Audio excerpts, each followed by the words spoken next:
کنسا عبدالعزیز ڈوگر صاحب برمنگھم سے ہیں، ایک بزرگ، انہوں نے یہ سوال پوچھا تھا خاکسار سے۔ وہ کہتے ہیں کہ قضائی یا عدالتی معاملات میں دو عورتوں کی گواہی طلب کی جاتی ہے،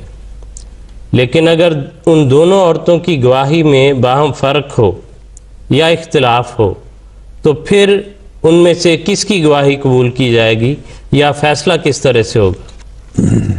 بات یہ ہے کہ عورتوں کو اسلام عدالتی معاملات میں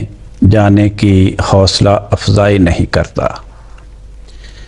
بنیادی ہدایت یہ ہے کہ عورتیں اپنے گھر کے معاملات کو سنبھالیں اور اپنی تمام تر توجہ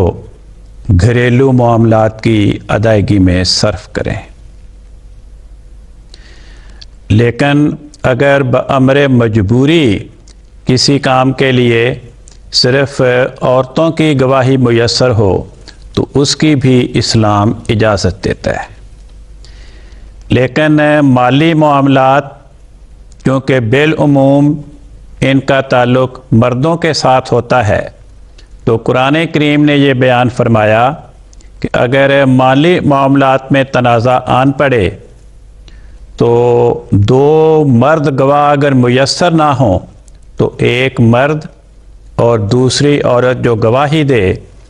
اس کے ساتھ ایک اور عورت ہو، تاکہ اگر وہ عورت اپنے امور خانہ داری میں مصروفیت کی بنا پر ان مالی معاملات کے بارے میں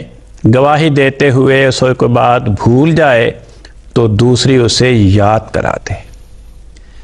رہ گئی یہ بات کہ اگر ان گواہوں کی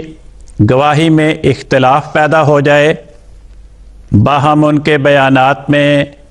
اور شہادتوں میں تضاد پیدا ہو، تو پھر وہ گواہی رد ہو جاتی ہے، کیونکہ جب گواہوں کا آپس میں اختلاف ہوگا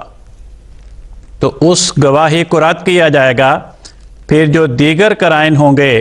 ان کی بنا پر مقدمے کا فیصلہ کیا جائے گا۔ ٹھیک ہے کنسا، بہت شکریہ، جزاکم اللہ خیر۔